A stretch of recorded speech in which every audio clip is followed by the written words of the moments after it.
Halo semuanya, selamat datang di video saya kali ini. Di sini saya akan menjawab evaluasi tengah semester penginderaan jauh satelit SIP-CPM ke-1, 2, dan 3 tahun akademik 2025 dan 2026.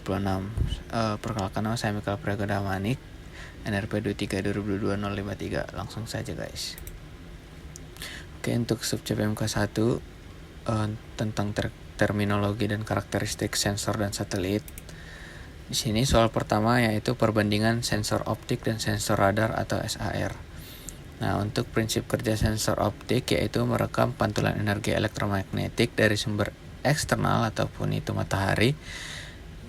Berikutnya bekerja pada panjang gelombang cahaya tampak NIR, SWIR, and TIR. Sensor pasif tidak memancarkan energi sendiri. Kemampuan akuisisinya hanya bisa digunakan siang hari dan butuh pencahayaan sinar matahari. Terpengaruh kondisi awan dan cuaca. Jenis informasi, warna, tekstur permukaan, vegetasi, kenampakan visual. Contoh satelit pada sensor optik yaitu Landsat 89, Sentinel-2, dan Spot, dan Worldview.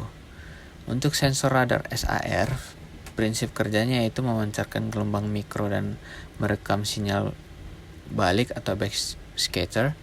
Bekerja pada panjang gelombang mikro, GLX band, dan sensor aktif memancarkan energi sendiri, yaitu memiliki energi sendiri.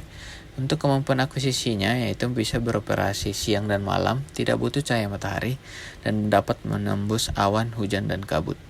Untuk jenis informasinya, struktur permukaan, kekasaran, kelembapan tanah, dan deformasi.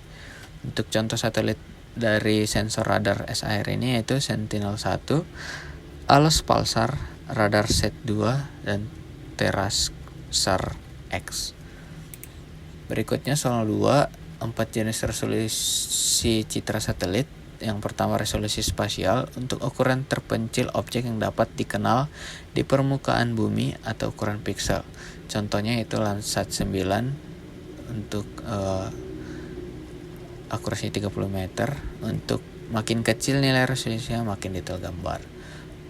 Untuk pengaruh tutupan lahan, resolusi rendah kesulitan membedakan batas lahan pertanian sempit versus hutan.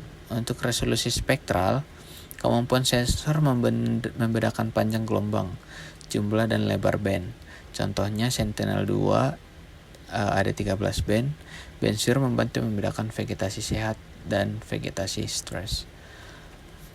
Untuk pengaruh tutupan lahannya yaitu lebih banyak band, lebih akurat klasifikasi jenis vegetasi dan tanahnya. Yang berikut resolusi radiometrik, kemampuan mendeteksi perbedaan intensitas radiasi, jumlah level keabuan per bit. Contoh Landsat 9 ada 14 bit. Untuk nilai yang dapat dibaca 16.384 nilai DN. Makin tinggi bitnya, makin halus perbedaan nilai reflektansinya. Dan yang terakhir resolusi temporal, frekuensi satelit melewati lokasi yang sama. Jadi temporalnya dilakukan pada lokasi yang sama atau bisa disebut revisit time. Contoh Sentinel-2 temponya 5 hari. Penting untuk pantauan perubahan tutupan lahan musiman. Berikutnya perbandingan satelit untuk pemantauan kebakaran hutan. Saya mengambil 3 satelit yaitu Landsat 89, OLITIRS, Sentinel-2, MSI, dan MODIS Terraver Aqua. Untuk resolusi spasial Landsat 89 yaitu 30 meter, SWIR 3 dan 100 meter TIR. Untuk resolusi spasial Sentinel MSI sepanjang 10-20 meter. Dan MODIS sepanjang 250 meter hingga 1000 meter. Untuk resolusi temporalnya untuk Landsat 89-nya kisaran per 16 hari, untuk Sentinel-2 5 hari, dan MODIS 1-2 hari. Band deteksi api band 6 untuk Landsat, band 6 dan band 10 TRS. Untuk Sentinel-2 band 11-12 SWIR, dan untuk MODIS band 21-22 4 UM. Kemampuan malam Landsat 89 bisa, untuk Sentinel 2 tidak, dan untuk modis bisa. Untuk kelebihan Landsat yaitu deteksi suhu permukaan LST, dan untuk Sentinel 2 resolusi spasial tinggi. Untuk modis cakupan hariannya luas. Untuk kekurangan Landsat, revisit lambat yaitu per 16 hari. Untuk Sentinel 2 tidak ada BNTIR, dan modis resolusi spasial rendah. Jika pertanyaannya itu rekomendasi untuk pemantauan kebakaran hutan, rekomendasi yang paling bagus yaitu modis karena paling sesuai untuk hotspot.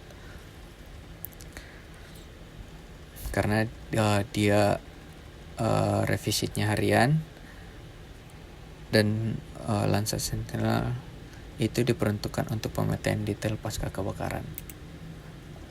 Yang berikut SIP-CPMK2, karakteristik citra digital, histogram, dan composite band. Soal yang pertama, histogram DN, frekuensi kumulatif, presentasi dan presentasi kumulatif. Di sini untuk DN pixelnya sudah diketahui di soal.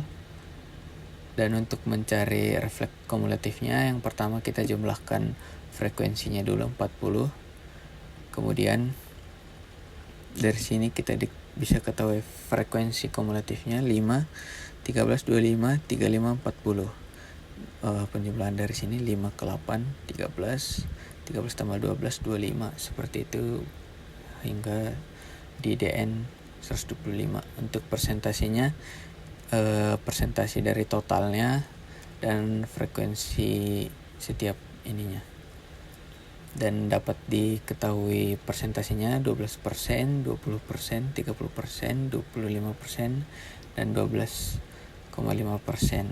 Untuk totalnya 100%. Dan untuk persentase kumulatifnya yaitu penjumlahan setiap DN-nya. Ini 12 tambah 20, 32, 32 plus 30, 62,5, dan seterusnya. Untuk soal 1B, menentukan DN pada persentil ke-30 dan ke-70. Untuk data kumulatif presentasinya sudah diketahui, sehingga persentil ke-30 dapat dicari, yaitu dari P30, tinggal masukkan aja rumusnya. Karena persentil 30 diantara DN 25 dan DN 50, maka bisa dicari, tinggal masukkan saja 25 ya, sekian, masukin sekian, dan hasil yaitu 46,9 dibulatin ke DN 47. Begitu juga dengan persentil ke 70, karena 70% jatuh di antara DN 75 dan DN 100, itu senilai 65,5% dan 87,5%, maka langsung saja masukin ke rumusnya 75, 70, 62,5 ya, sekian, dan menghasilkan DN 82,5, dan kita bulatkan ke DN 83. Dan untuk soal nomor 2A, konfirmasi format BIP dan SQL citra 3x3 3 band. Untuk format BIP, band inverleaved by pixel, urutan data hasilnya dari soal. SIP pixel menyimpan semua nilai band secara berurutan. Untuk urutannya itu B1 P1, B2 P1, B3 P1, kemudian B1 P2, B2 P2, B3, dan seterusnya. Dan menghasilkan nilai band nilai pixel seperti berikut: 10, 40, 70, 20, 50, 80, 30, 60, 90, 15, 45, 75, 25, 55, 85, dan seterusnya hingga terakhir. Dan untuk format BSQ, band sequential, hasil frekuensinya semua pixel satu band disimpan penuh, baru beralih ke band berikutnya. Dan berikut adalah hasil band satunya: 10, 20, 30 ya, sekian. Untuk band 2 nya dimasukin dan band 3 nya dimasukin. Untuk soal 2B, matriks masing-masing band udah saya masukin, dan posisi ininya saya buat supaya lebih enak dijelaskan. Ini baris dan kolom, dan ini nilai setiap bandnya, dan ini matriksnya ya. Untuk soal nomor 3A, perhitungan OF, Optimum Index Factor dari band 1, 2, 3. Untuk rumus OIF-nya yaitu simpangan baku atau sering disebut sigma band 1, sigma band 2, sigma band 3 ini plus, dan koefisiensi korelasinya R12, R band 12, R12, R23. Nah, ya, data yang diberikan yaitu sigma 1 sama dengan 10, sigma 2 sama dengan 12, sigma 3 sama dengan 8. Nah, perhitungannya langsung saja, pembilang dia yaitu langsung jumlahin saja, yaitu 30, dan penyebutnya dijumlahin 1,6. OF band 1, 2, 3 30 per 6 yaitu 18,75. Nah, interpretasi soal 3B itu nilai OF tinggi kombinasi band optimal untuk komposit RGB. Makin tinggi OIF-nya, maka semakin besar variansi informasi, makin rendah korelasi antar band. Band dengan OIF tinggi diprioritaskan sebagai komponen RGB dalam komposit. Soal nomor 4, true color versus false color komposit dan contoh Landsat 89. Untuk true color composite, definisinya itu komposit yang menggunakan band merah, hijau, biru RGB sesuai dengan persepsi mata manusia. Untuk tampilannya, warna mendekati tampilan nyata seperti foto udara biasa. Vegetasinya itu hijau, air biru, lahan terbuka coklat atau krim. Contoh Landsat 9 RGB band 4 merah, band 3 hijau, plus band 2 biru. Interpretasinya penampakan visual alami. Untuk false color composite, definisinya komposit menggunakan kombinasi band di luar spektrum cahaya tampak, yaitu NIR, SWIR, dan lain-lain. Untuk tampilannya, warna tidak sesuai tampilan nyata namun menonjolkan informasi tertentu. Contoh Landsat 89 standard false color B5 near plus B4 red plus B3 green. Vegetasi aktif merah cerah, SWIR composite B7 plus B5 plus B4, analisis kebakaran, geologi B7 plus BA6 plus B2, litologi batuan. Next, untuk sub CPMK 3 yaitu korelasi radiometrik dan geometrik citra satelit. Untuk 3 jenis kesalahan radiometrik pada citra satelit yaitu stripping atau banding, garis lajur, penyebab sensitivitas detektor yang berbeda-beda dalam satu vektor sensor atau kerusakan salah satu detektor. Koreksi histogram matching menyamakan distribusi nilai DN antar jalur atau destripping filter. Dual line dropout, kehilangan baris data, penyebab kegagalan atau kerusakan sementara pada salah satu detektor sehingga satu baris piksel hilang atau bernilai 0. Koreksi interpolasi dari baris tetangga, rata-rata baris di atas dan di bawah. Dan yang terakhir, noise radiometrik atau random noise. Penyebabnya itu gangguan elektrik pada sistem sensor, radiasi kosmik, atau kesalahan digitasi sinyal. Untuk koreksinya yaitu melakukan filtering, median filter, low pass filter untuk mengurangi noise acak. Soal nomor 2, koreksi geometrik, penyebab dan langkah koreksi GCP. Penyebab umum distorsi geometrik untuk soal nomor 2A yaitu kesalahan posisi atau orbit satelit, variasi ketinggian, kecepatan atau inklinasi orbit, rotasi bumi.